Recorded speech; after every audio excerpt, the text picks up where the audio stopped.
Olá, irmãos, a paz de Deus. Uma igreja chamada Igreja Internacional das Boas Novas. Dá uma olhada nessa situação, irmãos. No Quênia, um país da África. Mas o líder pediu que jejuasse e para encontrar Jesus. E essas pessoas acabaram morrendo. Isso é uma manipulação da fé, uma suposta seita aí, dito pela mídia. Olha a situação que chega. Olha a manipulação da fé.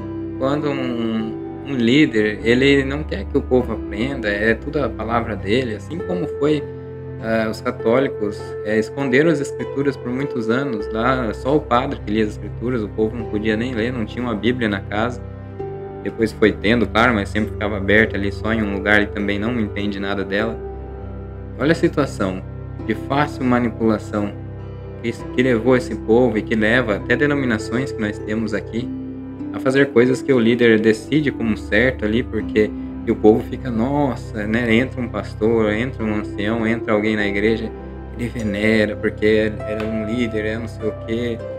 E Jesus Cristo vai ficando assim, vai diminuindo, porque o ancião aquilo, o meu pastor da minha igreja é isso, só lá na minha igreja que... Gente, o que é isso? Veja essa situação que aconteceu. É exatamente esse tipo de coisa. Quando tá lá com o pastor, quando tá lá na igreja, busca seu próprio conhecimento.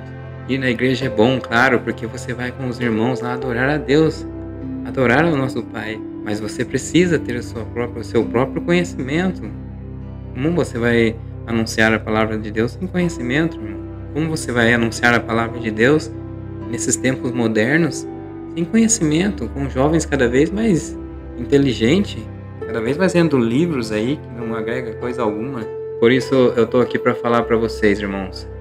Não fique com jargões antigos, aquelas ideias antigas que usavam, falavam a letra mata, ou seja, para refutar todo aquele que lesse as escrituras. Quando uma pessoa acaba percebendo que a outra está sabendo um pouco mais do que ela, né, em várias questões da vida, ela arruma uma desculpa e usavam isso.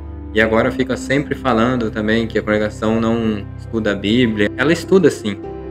Ela estuda porque Luiz Franciscon, por exemplo, que foi o fundador da igreja, ele fez o quê? Quando ele descobriu algo para ele fundar a congregação ou fundar as outras igrejas aí, né? Assembleia Cristã, isso aí. Ele percebeu alguma coisa que ele poderia fazer diferente, não aí entrando em mérito errado, certo ou errado agora, mas eu quero dizer que ele estudou as escrituras para ter sua opinião, certo? Os anciãos, quando eles criam tópicos e colocam alguns ensinamentos, eles estão fazendo o quê? Quando eles mudam o ensinamento, como mudou sobre aquelas falas que tinha de pecado de morte, essas coisas, quando mudou foi um novo entendimento, fazendo o quê? Estudando a Bíblia. A nossa Bíblia, a Bíblia da congregação, ela tem uns numerinhos em cima de cada frase, e aqueles números querem dizer para você ir atrás do ponto de referência. Ali é para te dar um norte, para você ter uma referência do que está dizendo naquela frase, está dizendo em outro lugar. Quando você faz isso, quando você analisa as escrituras, assim como fazia os bereanos, você está estudando as escrituras. Então não existe isso de, a congregação não estuda a Bíblia e bate no peito. Estuda sim, do jeito deles, mas estuda. O que a congregação não faz é usar livros por aí, livros que são mentirosos, livros que são tendenciosos, que manipulam as escrituras. E as pessoas, elas ficam presas a esses tipos de livros e começam a sair falando sobre os livros. Então precisa sim ter um novo entendimento sobre o que é estudar a Bíblia e possivelmente falar que a congregação estuda.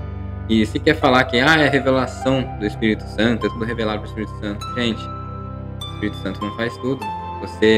Você vai trabalhar, você precisa aprender, tudo que você vai fazer na vida, um médico, um dentista que você vai atrás para te curar, porque às vezes você não corre atrás da sua própria cura, você não se alimenta direito, você não se cuida, depois passa a vida atrás de remédios aí.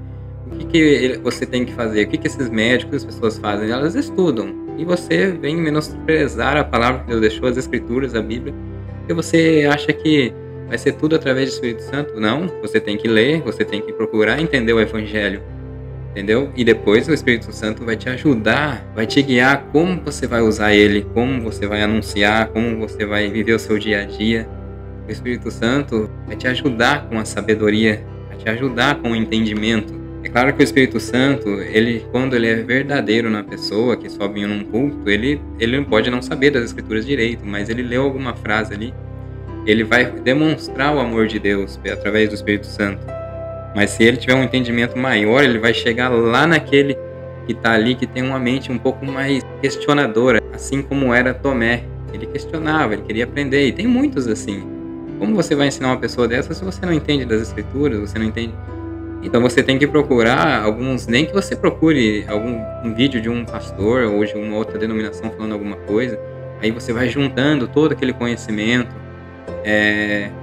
lendo as Escrituras, pedindo em oração, e você vai criando sabedoria, e não ficar só palavras ao vento. Vai um jovem lá perguntar uma coisa para o ancião, eu não sei, mas a gente vai orar, vamos buscar Deus aí, eu vou buscar a resposta. Isso eu já vi muitas vezes. Enfim, as pessoas precisam desligar um pouco da religião e da denominação, fica muito preso à denominação, a minha é a que salva, a minha é a melhor. Precisa se desligar um pouco, ligar no Evangelho de Jesus Cristo, ligar na graça de Deus, que é Jesus Cristo, não é denominação alguma. E para viver o dia a dia, não é você ficar bem só quando vai na igreja, isso não está correto, irmãos. Isso leva pessoas aí que você pensa que está bem e de repente está tentando tirar a própria vida.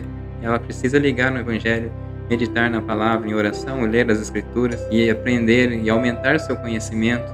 A palavra de Deus, ela é linda, ela te guia, é um renovo, uma pessoa nova. Isso sim é a pessoa nova, não só passar pelo batismo, ficar congregando, aqui que é a verdadeira graça, não sei o que, chamando pessoas ali. A graça de Deus é muito mais do que isso. Jesus Cristo foi muito mais do que isso. E ele veio para quebrar essas barreiras, irmãos. Veja nesse vídeo, não é eu que estou falando.